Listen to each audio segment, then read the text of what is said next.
Welcome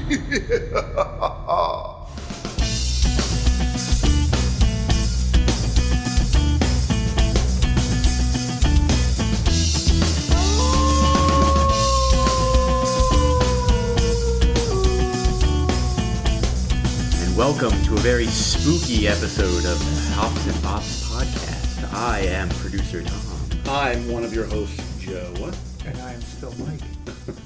After all these years, welcome to our Halloween episode. It's a very special episode, I think. So this week we chose two very seasonal albums and beers. So we chose Thriller by Michael Jackson, and for the beer we have chosen Shebeen Brewery's Pumpkin Spice Cannoli beer. Nice little local brewery there. Exactly. So Wolcott, Connecticut. Exactly. Let's pop them open. Crack them open.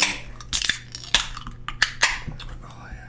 I'm just gonna pour this Shebeen beer into my Shebeen glass. Oh, well, look at you. Oh, I spilled. What are you sponsored? Well, actually, I've only been there once, but so my cousin is man of the deals, and he got a Groupon for us to go there, and it also came with 4 glasses because it was meant for 4 people, but 2 of us drank. Yeah. One was worth 4.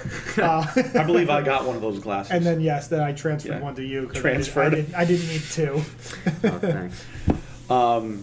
Good color. Ooh, this looks tasty. So you two haven't had this before. This right? is the first I've had. I'm gonna have it. I'm drinking out of a Shipyard Pumpkinhead glass, by the way. I got the Jacko Traveler Pumpkin Chain glass. Traveler no longer in business. I'm sad to say. I enjoyed their summer shandy. That. Yes, Traveler is. Anyway, let's drink. Cheers. Drink. Cheers. Good show. Ooh. Wow. Oh, you know what? All right, so I'm gonna level with you. I haven't poured it into a glass before. So when I first had it, it kind of had like this almost tinny kind of taste to it. Oh, well. Yes, and I'm starting. That's called a can. Yeah, I'm starting to think that the can had a bit to do with it. So now that I have it in a glass, it tastes almost completely different. Yeah. So, just a quick little relation of the last episode we did a pumpkin beer as well from Dogfish Head, and this is definitely a little bit darker. This is definitely darker. Yeah. Sticking with the season theme though, for sure. Now, what kind of beer is this? This is a. It basically just says it's an ale, so it's not really like an IPA or something different like that. It's pretty straightforward. It's only 5.2%. Yeah. But you can kind of taste in it. You get a little bit of that cannoli taste more towards the front. And then more towards the back, you get the pumpkin spice. Yeah. So when I originally tasted it, I tasted no cannoli at all. But now in the glass, you kind of get that little sweetness you can kind of get that creaminess almost.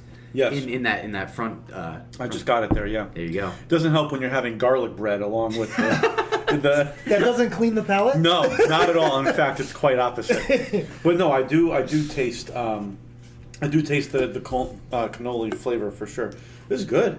Right. So I've actually had a cannoli beer from Shebeen. I guess I'm not too familiar with this brewery. You guys are a little more familiar. I've had a cannoli beer from them. I don't believe it was this one. No, they do different cannoli beers because I had one as well when I was there. I can't remember specifically what it was. But that's kind of their signature. Yeah. Is they do cannoli beers. Which whoever the hell thought of that. Yeah, right. Just odd, but it works. But yeah, they have some interesting beers. And this one again was not in season when we went. I don't know, is this new to this year or? I'm not entirely sure, but I know they use real pumpkin in it. Actually, they put a little bit of that in. It kind of gives you this warm, fuzzy feeling for fall, I guess. Okay. And where's my flannel? Yeah, it's perfect sweater weather right now. Yes, it is. I think it's very well rounded. You kind of get that. It's very layered. You kind of get it in bits at a time. For me, you kind of get the alcoholic taste at first, obviously, and then it's like, oh, a little bit of cannoli. Yeah. Oh, a little bit of spice. Oh, a little bit of pumpkin. So I think it kind of hits you in different ways, and I think that's really interesting because in some beers you don't really get that. You kind of just get it all at once. Yeah, so right. It's kind of stacked on top of it, at least for me. Yeah, the front versus the back. Shebeen's really known, their main beer that they're known for is an IPA called Baby Sealed Dance Party. That's one of their major beers. It's a very good IPA. They have a chocolate cherry cannoli beer. Mm-hmm. Wow. I'm not sure if that's the one I had either. Yeah, I don't remember the but one I had. They got so many of them. I'd have to. Yeah, they have a White Russian cannoli beer. Yeah, Okay. it seems to be their go-to. They have lemon meringue cannoli beer. Interesting.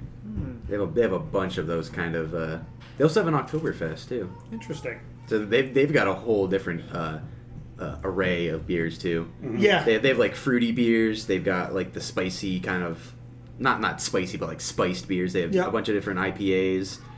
They have one called OK Boomer, which I thought was pretty funny. Yeah. Nice.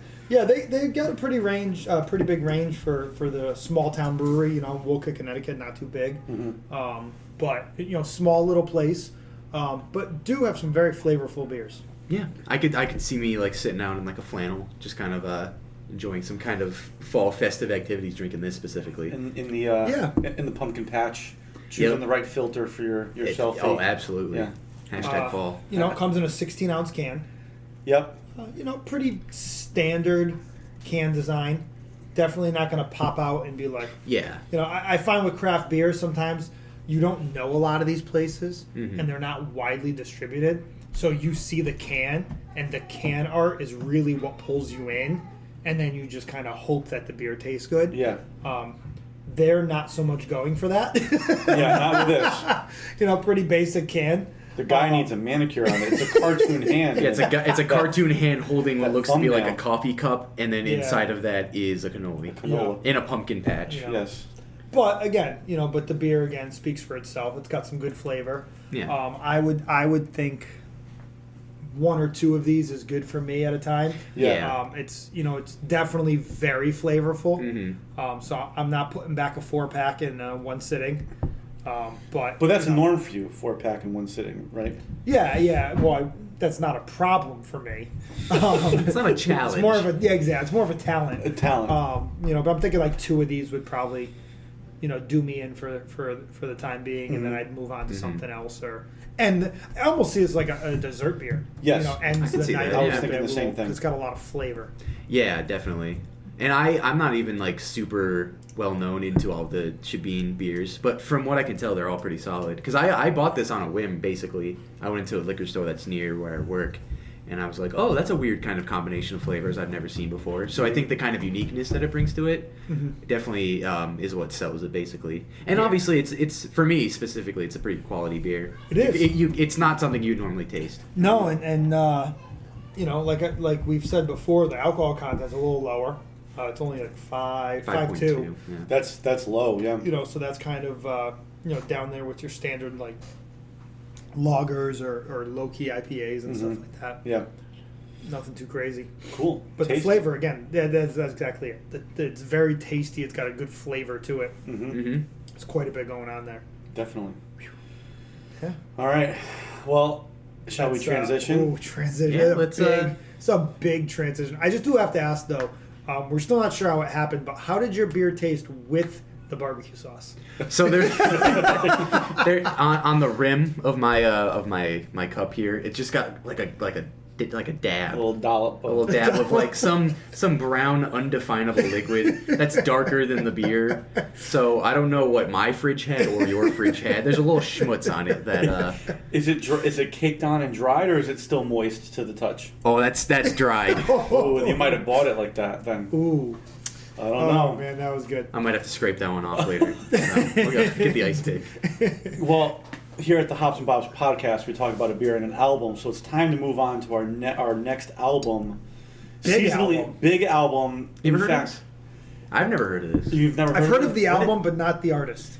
Michael Is it? 𝙎𝙤𝙤𝙤𝙤. It's by Michael Jordan. Michael Jordan. Yes, He MJ. put out an album. Yeah, he did. Yeah, Wow. yeah. And this is it. Wow, good for him. No, this is. Hey, why not? Shaq's a DJ. Yeah, it's true. I love it. But we chose the best-selling album of all time, Yeah. Michael Jackson's Thriller. Yeah, we thought it was perfect for Halloween. It's got the kind of spooky vibes. Well, I mean, not for every track. Just for that, right? Yeah. Realistically, though, it's just Thriller. Yeah. Yeah. Well, I mean, we'll get to the For, I singles. think he's saying for the Spooky, Halloween I'm saying. theme. For the Yes, spooky Halloween yes. theme, it's just Thriller. Although it's like highly defined as being like relatively seasonal with that, like Yeah. connection when one the of the- rest of the album has no connection to that Exactly. at all. Right. It's very strange to see the best-selling album of all time kind of be put into like the novelty Halloween kind of theme, even Yeah. though it's only that one track. It's only one song. You have to remember that when it came out, I think it came out in 1982. Yeah. MTV had just started, Yes, that's and another thing. music videos were all the rage, and so he went all in on the visual aspect for this song. I wonder if he wrote this song with a music video in mind instead of the other way around. We should ask him. Oh wait. I got a Ouija board we can kind of use later. It's gonna come back. Fuck off. Yes. How old are you? Well, Sorry. You know we were going there. Oh yeah, this album is a classic. I think that's pretty Is it, Tom? agreeable. Is it? In terms of how Legacy. much it impacted everything around it, culturally and musically. Correct. It's a classic. Correct. And you can't really not say that. No. In terms of how you perceive the album, it may be different, but in terms of how it was received in the general public, it's Agreed. amazing. It's like the Beatles. Yeah, the Bangles. So I agree with that. There is no arguing the placement Cultural of this impact. album Yes. on the music culture, and quite frankly, pop culture, society issues, everything. I mean, this is there, but I think the prominence is because of the big three songs on it. I don't know for the album itself from front to back is highly regarded as much as the three big songs, which I think everyone out there knows what those three songs are. Yeah, I gotta say, it was the first time I had listened to it straight through. Was for this. I listened, Really? Yes, I Yes, had never same. listened to the album top to bottom. That is shocking to I me. know. Likewise. I had listened to a lot. I've actually heard quite a few songs off of it. I mean, it's Yeah. not that long of an album. 9 I think it's songs. 9 songs. Yeah, and So 7 of four- them were singles. Yeah, it was 42 minutes. So it wasn't like a crazy album. And I probably knew 6 or 7 of, again, those songs. So I essentially listened to the album. I just had never listened to it top to bottom. Okay. And I do have to say that I was a little surprised. You know, just with a lot of things I talk about in the other episodes about, you know, how I'll listen for that opener versus that song that closes versus how the songs flow into one another. And I don't know, I just never really found a rhythm with this album. Like, Yeah. I felt like it was very jumpy, and the songs just kind of didn't blend in some aspect. Almost like with a couple episodes ago, you talked about Yellow Wolf and how there was like a first half that was good and a second half that was, you know, I felt like this one jumped. Like there was a couple of songs that fit, and then it went into a completely different, almost like genre, and these songs just went really well together, and then they went back to somewhere else with like 3 songs, and I was just like, wait a minute, where the fuck am I right now? Yeah, I feel like a lot of Michael Jackson's appeal is that he can kind of jump between genres as well, specifically on this album, a lot more than other artists can, because he was kind of defined as a disco artist for in the 70s with Off the Wall, which was a huge disco album. I think one of the best disco albums to me, at least. But he kind of ditched that for this album. They went focused more on pop and funk. You know, Quincy Jones, obviously, the producer on this, kind of steered him towards that direction. And I feel like that kind of influence from Quincy Jones kind of elevated the popularity of this album to the point where I think, not necessarily that his Michael Jackson's career wasn't really dwindling, but I think it was kind of, he was starting to be a bit more obscure. He was still doing albums with the Jackson 5 at the time, and they weren't really as popular as they were before. And I think this kind of just jump-started his whole Well, I mean, career. he was no yeah. 8 years old, so. Yeah, exactly. Yeah, right. Despite its name, this is not a thriller for me. This album is not a thriller for me. So, Should we get into some specifics here? yeah. Yeah, sure. Okay. I thought I had a great opening song. I love Wanna Be Starting Something. Yeah, great song. You know, I thought that was a good one. Oh, Yeah, not a fan. No, Yeah. you go Okay. first. I just, Okay, oh my God. you know, it's a single, and This is what we've been waiting for. it was a single. I've heard it before. You know, it was a solid starting song. I was okay with that. Yeah. You know, and so right off the bat, I was like, okay, not too bad. I like the way it's opening. It's Michael Jackson. You know, it was just a classic, and Yeah. you know, it fit. I feel like a lot of the inflections that he puts on his voice in the song too are very interesting. Like when he's singing like "You're a vegetable," like I thought that was really interesting. Well, you and have then to expect that with him. Yeah, yeah. It's and then even when he was like, "And you just want to be starting something," like it sounds like a cereal mascot character singing that.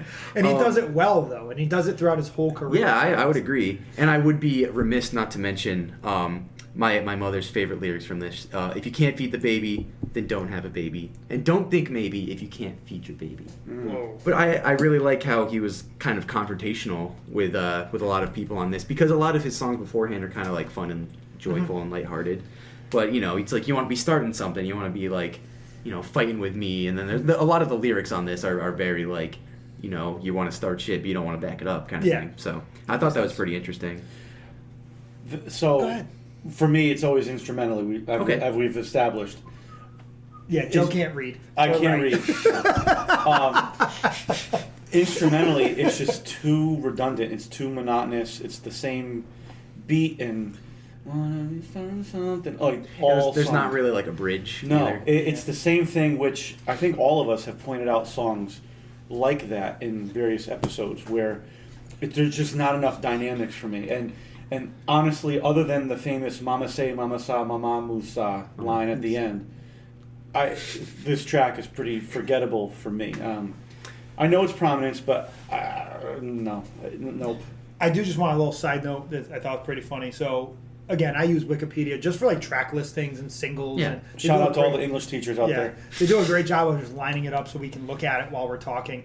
And it's funny to see when you're talking about an album that came out on vinyl versus an album that came out in like the CD MP3 world. Yes. Because it is broken up by side 1 and side 2. Yes. Yep. Which is pretty cool. So Yep. I'm looking at it right now and I'm just laughing because I was like, wait a minute, why is there a line in the middle? And then I noticed Yeah, it side was A, side side B. 1 and side 2. So I just thought that was funny. Yeah. Throw it I out know, I there. like that. Yeah, and especially you kind of see this album has a lot of single power to me. I feel Oh, like yeah.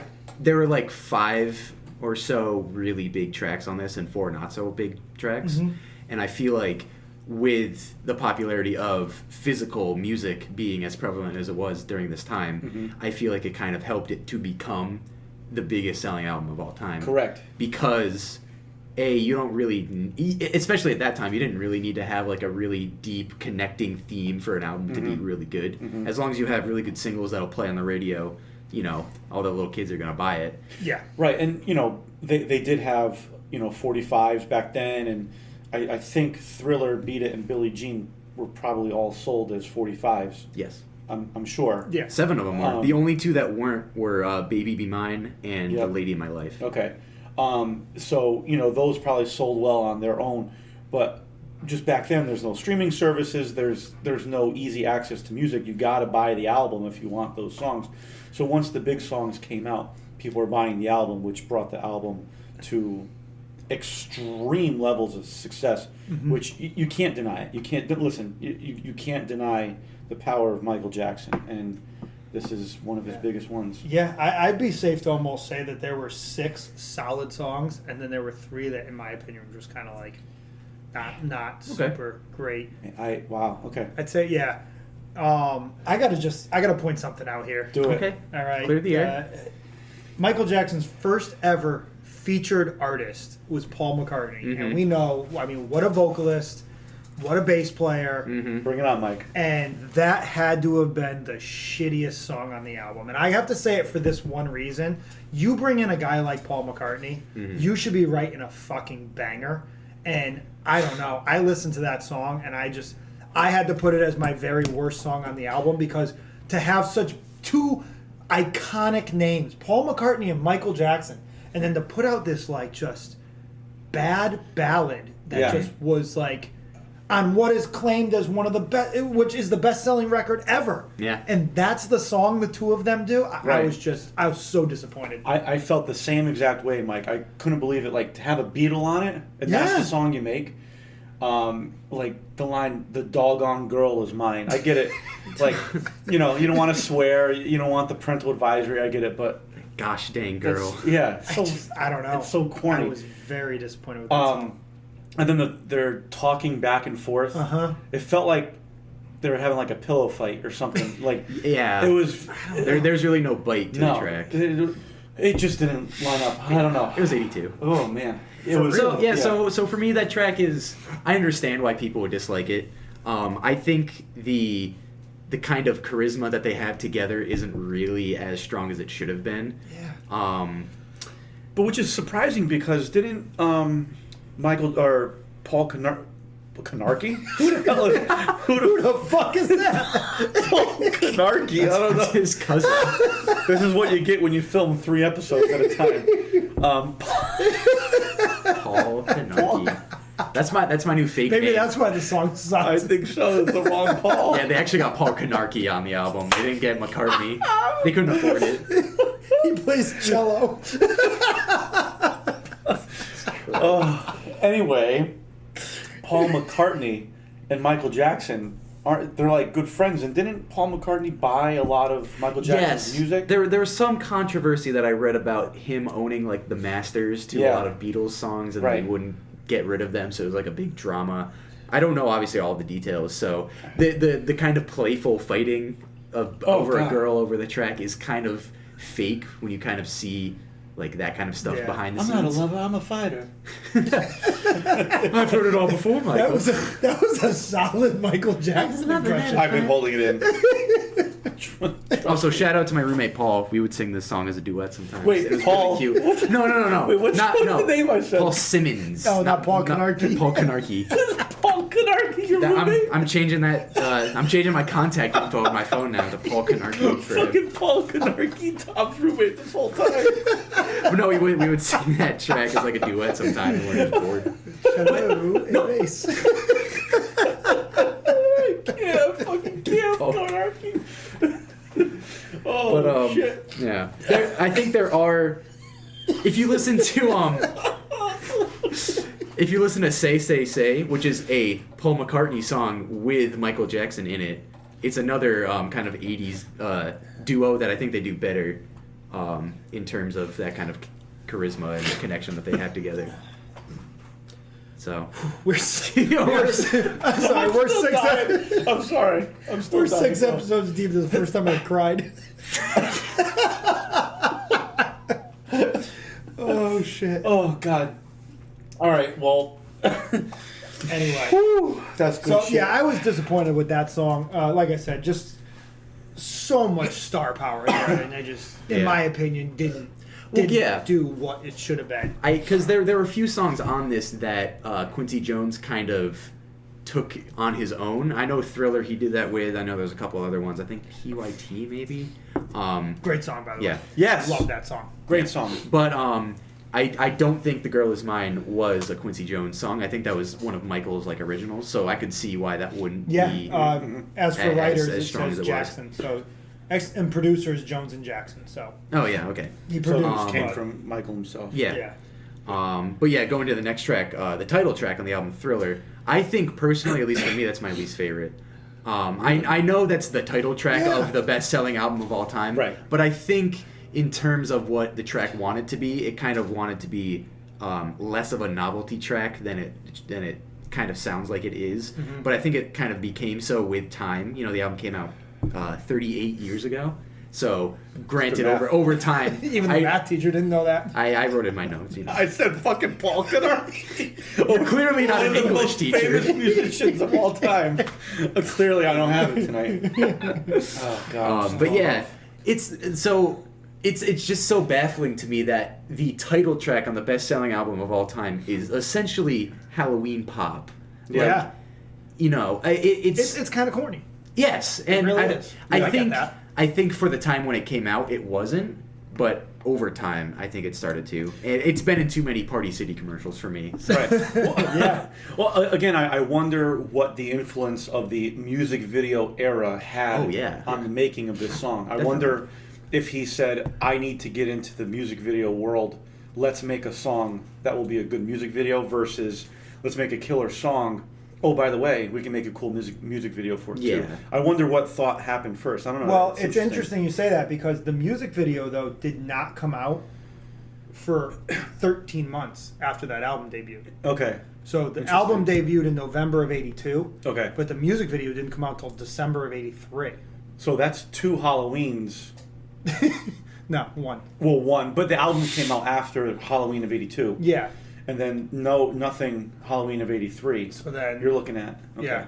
So I mean, just putting that timeline in perspective, I would be shocked that they thought about the music video first and then, you know what I'm saying? Yeah. Like, they definitely, I think, would have figured it out after.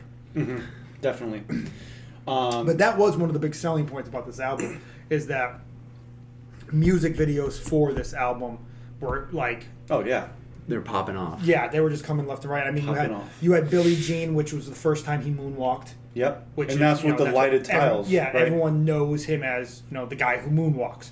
And then you've got Thriller, which was just that he was sitting in the chair for fucking hours getting makeup done for, shooting for a couple hours. Yeah, and, the iconic dance. The iconic dance and everything else. And, so that was, as we said, right at that time, 82, MTV, he was just like, he was balls to the wall with all of this stuff at that point. Mm-hmm. Yeah.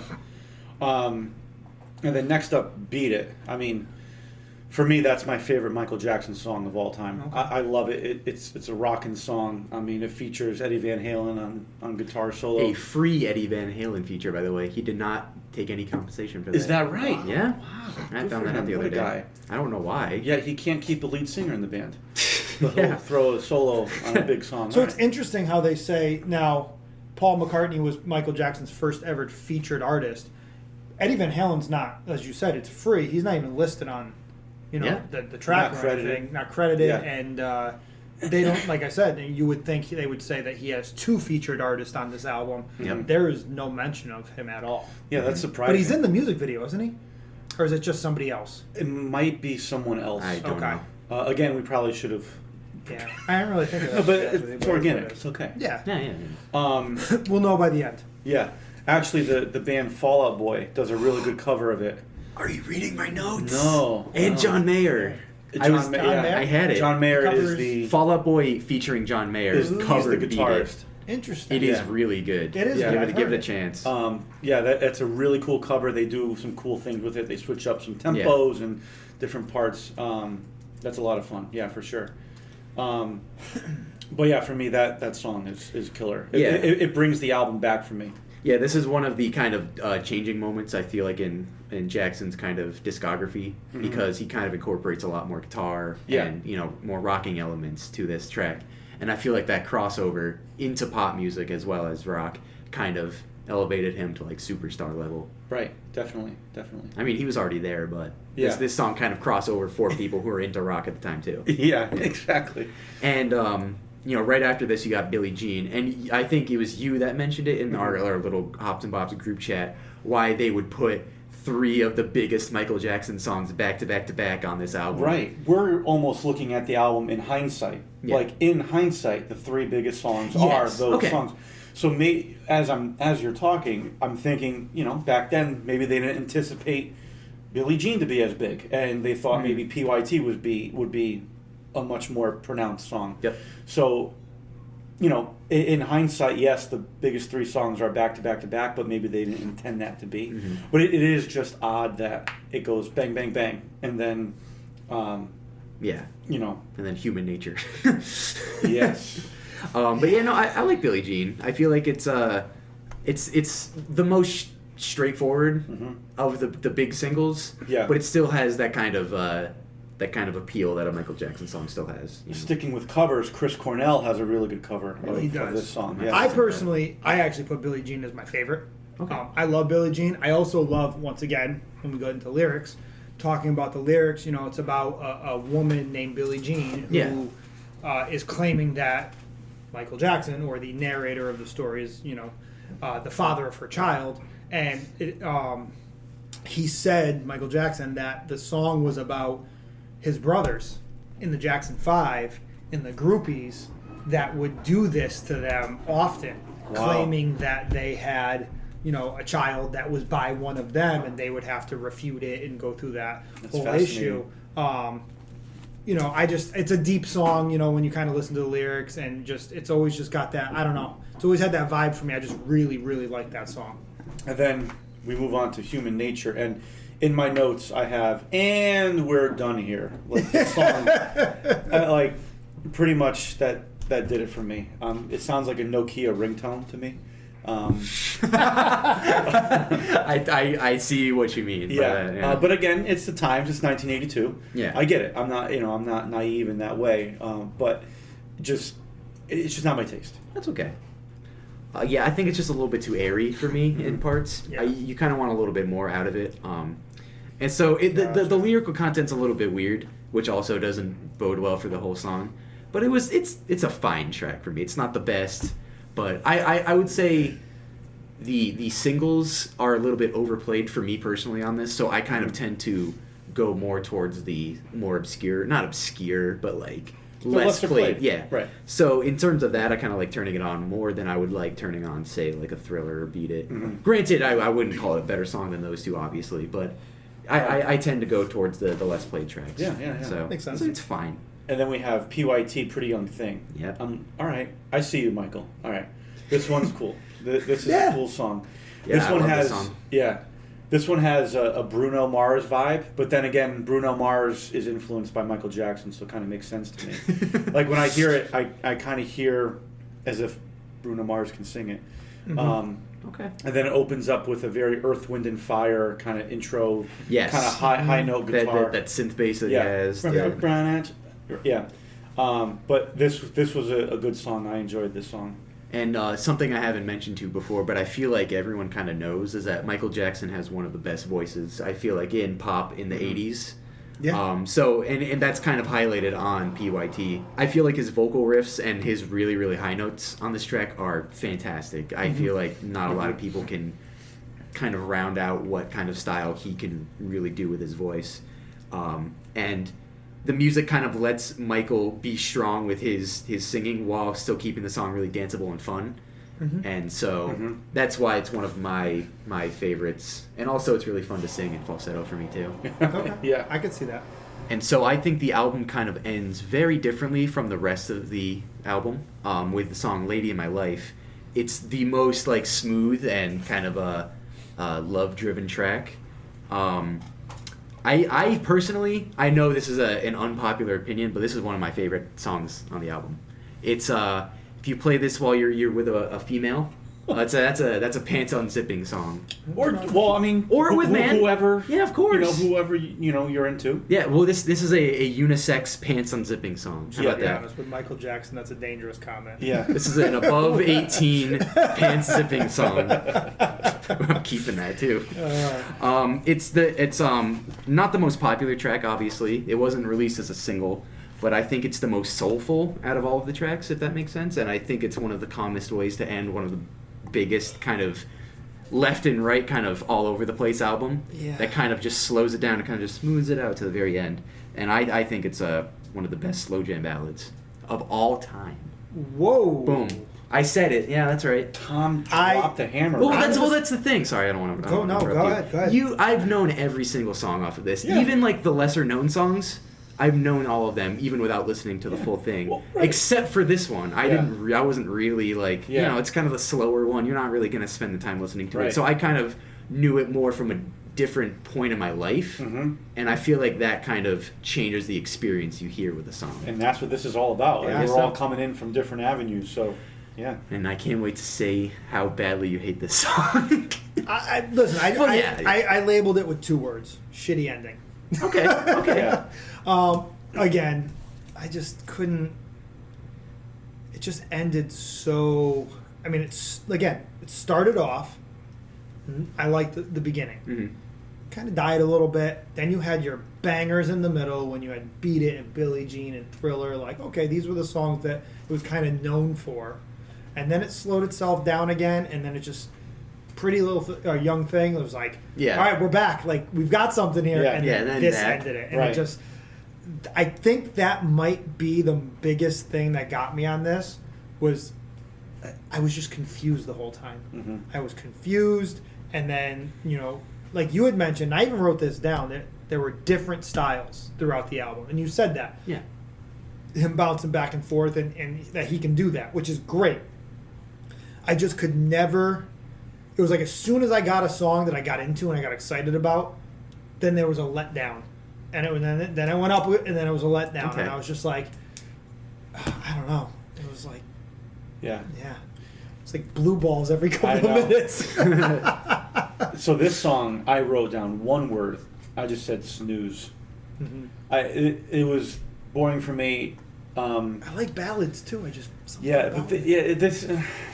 So like, just to connect, like the Yellow Wolf album we talked about, Love Story, had a lot of different genres on it. So did this, but I just feel like the cohesiveness of these 9 songs just wasn't there for me. And to end the album with this song, I feel like they could have ended the album with a different song. But I know ballads were big back then, so they probably wanted to end it with that, slow dancing, no social distancing. I get it. Again, this one, it's a no for me, dog. So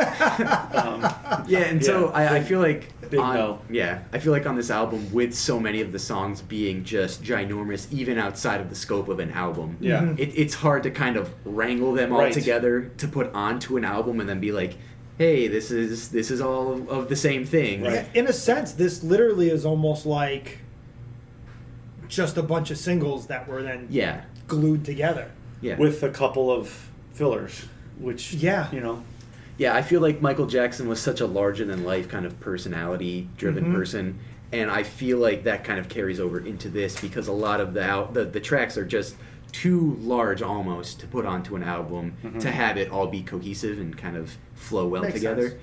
And I don't think even the flow of this album is the greatest, but the fact that the singles are so strong that I don't think it really matters in a sense. And the time plays a big role. Oh, of because course. now you put this album out today. Okay?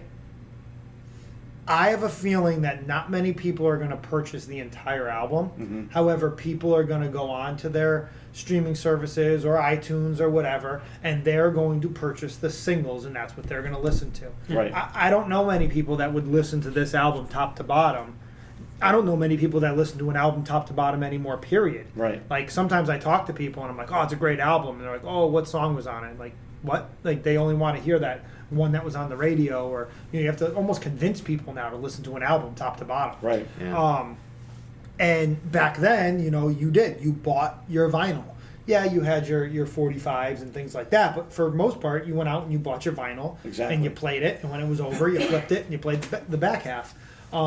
So I can see how, as an album, it became so large and spent 37 weeks as the #1 album because that's what you did back then. You listened to an album. Right. And then your music videos and things like that was when you saw those singles get big on MTV and all of that. But I don't know if it would have the same effect today as a collective that it did back in '82.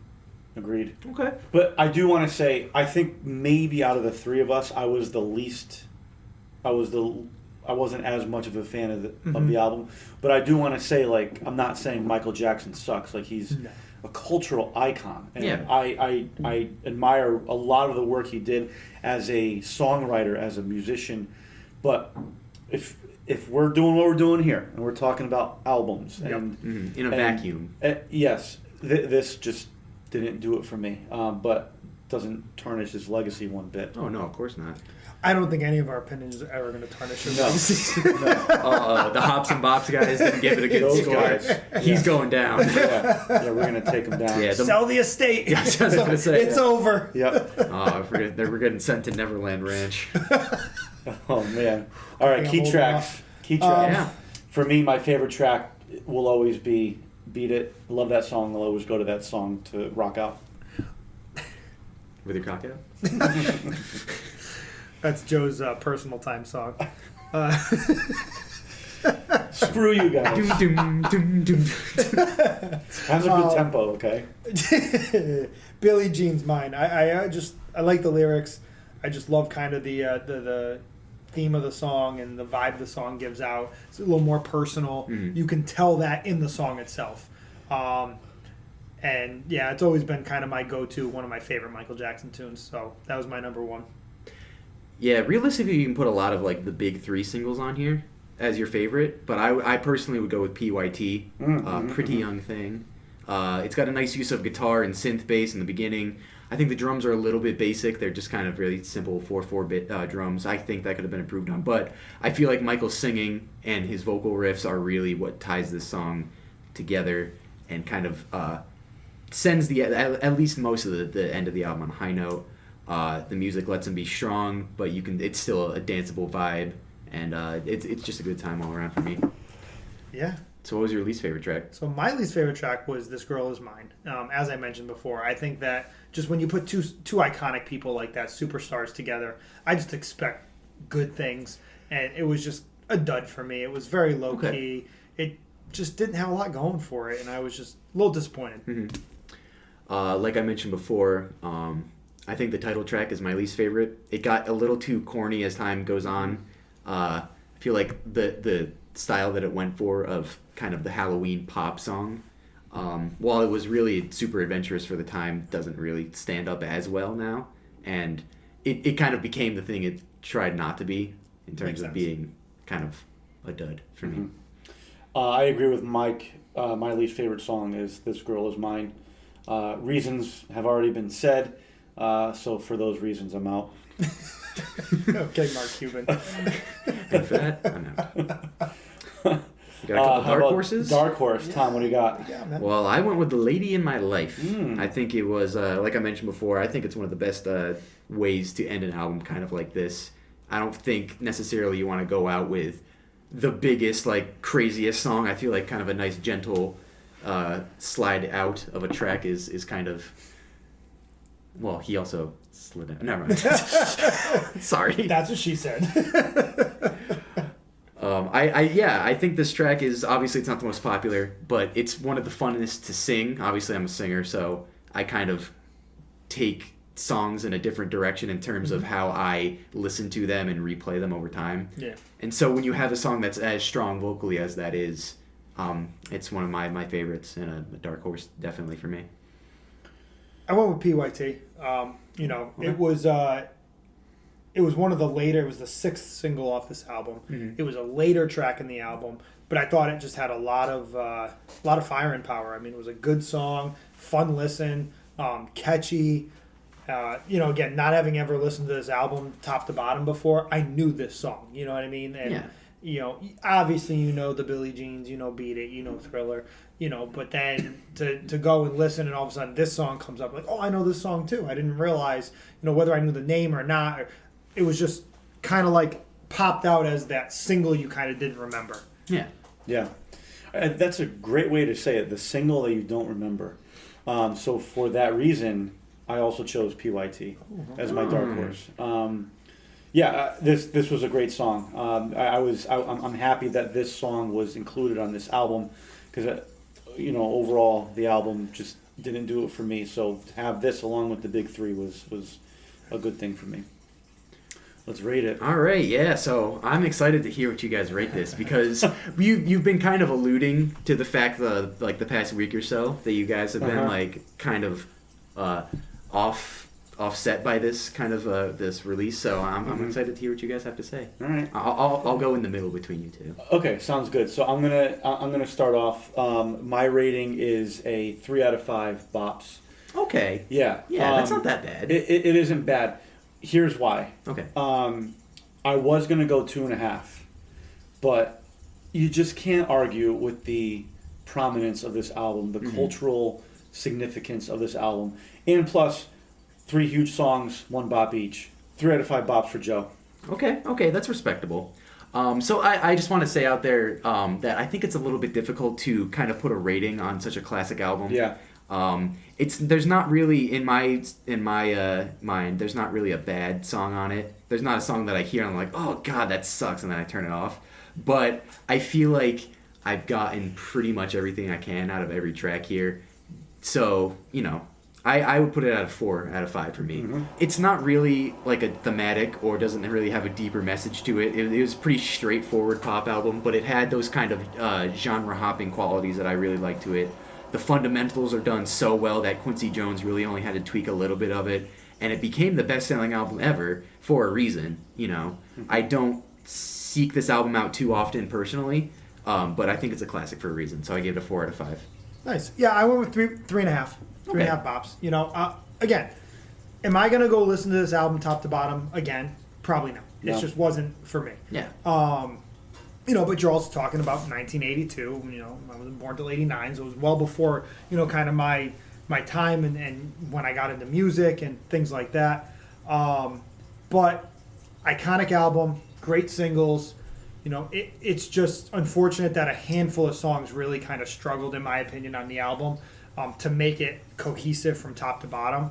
But I do understand why some of those songs were written, and as you said, why they ended, how they ended.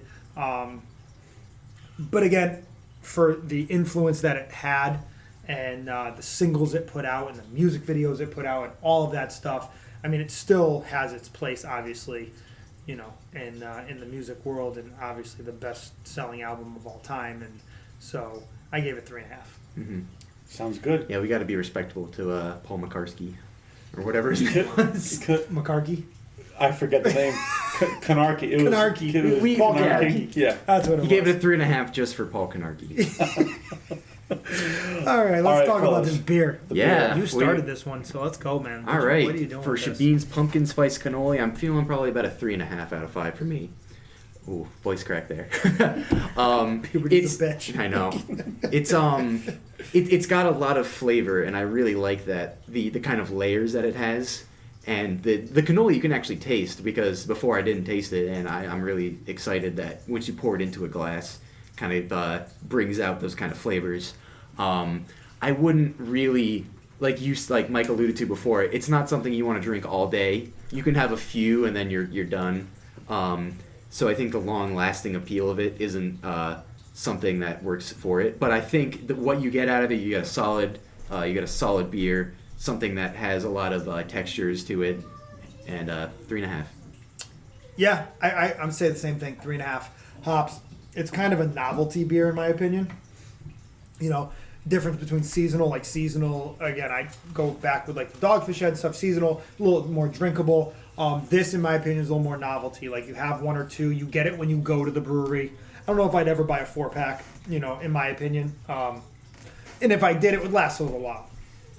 It's got a lot of flavor, which is a good thing. It's just, again, it's not an all-day drink beer. A dessert beer, maybe, the end of night with it. Sit by a fire, have one last, pumpkin cannoli and move on. So, yeah, 3.5 hops overall, but good flavor. Yeah. For sure. I think we have a first tonight, fellas. This is, I think, unanimous? A unanimous vote. I am also going 3.5 hops on this said beer. To me, this tastes very similar to the pumpkin ale from Dogfish Head. It's of the same style. Yep. But because of the little cannoli kick, it makes it a little less drinkable for me, in the sense that I can't have a lot, like you guys already said. Can't have a lot of it. So I'm just a slight lower, because I think I went 4 for pumpkin ale, going 3.5 for this. But the flavor is great. So I'll have this again for sure, but I can't drink a lot of it. So there you go, 3.5 all around. Yeah, that's surprising. We all agreed on that. I think that might be the first time. Yeah, on anything. Yeah, that's... So shout outs, let's do some shout outs. So this album was a collective album. So yes. So Michael Jackson. If you've never heard of him. Yep. Follow him. He's buried somewhere. I don't know where. Yeah. You can go find his grave somewhere. Yeah. That was kind of mean. Go look him up. But Michael Jackson, obviously an icon. Yeah. A pop music icon of all time. And Shebeen, you can find them at Shebeen Brewing on Instagram, Facebook. I think they have a Twitter. ShebeenBrewing.myshopify.com. Oh. You can buy a bunch of their stuff there. There you go. Including this beer. And it's a pretty solid. They're a really good brewery. I really enjoy them. Yeah, so go give them a Wolcott, Connecticut. Yep. Go give them a So try. not too far. and we would be remiss if we didn't say, during this time, go support your local breweries. Oh, absolutely. Shebeen included. So, get some takeout. Support them wherever you are. Support your local breweries and your businesses because it's pretty rough right now. Well, that wraps it up for this episode. That's right. Episode 6. Thank you guys for listening. Yeah, I appreciate it. episode 7. Oh my goodness. We got another producer pick coming. That's right. This one technically wasn't a producer's pick because we all kind of agreed on it. So this episode 7 next week, I could not choose the album because I was flip-flopping back and forth, so I finally made a decision. We are going with the album Currents by Tame Impala, 2015 psych rock album. It is one of my favorites of all time. Oh, Get excited for it. We better get our shit together, Mike. I don't think you guys have ever heard I of don't it. even know what the fuck he just said. There's a lot of... I'm going to need like a picture, some notes. It's a really cool I'm album gonna- cover. Okay. So All right. Yeah, I'm really excited for Awesome. the producer's pick to be more of like a mixed bag kind of Yeah. things that you don't know specifically. That's So awesome. And I that's like what we want out of this. Yes. I like to turn people on to good new music, so Cool. I'm Okay. excited for you We to like listen to to be that. turned on. Yeah? Hey, who doesn't? Who doesn't like to be turned on? What do you got for a brew? Oh, I'm pairing it with something I found in the good old store the other day called Good Old Tom IPA by Epicure Brewery in Norwich. Wow. Yes. Good old Tom. Yes. Oh, isn't that the good old Tom? There's a local The commercial. the dude that sells the gold and yeah, shit. yeah. Good old Thank Tom. you, Raymond. Yeah. Sweet. All right, this is going to be great. Cool. All right, well, we have that to look forward to. Good picks. That's right, Tom. yeah. So make sure you pick up the beer, listen to the album. That way you can join in on the conversations with us during the next episode. So be sure to follow us on Instagram and Facebook, Hops and Bops Podcast. We are streaming on Spotify, Apple Podcasts, and YouTube. Join the crew. We'd love to have you on board. We hope you're enjoying it so far. So for Mike and Tom, this is Joe. We'll see you next time. Don't be afraid to comment. Don't be afraid to add anything. Like ask requests. Like throw it out there. We'll be ready for it. Guests too. I mean, if you want to come Absolutely. on, you get to choose the album and the beer. I got a fourth chair somewhere. Yeah. So All right. keep in touch. Peace.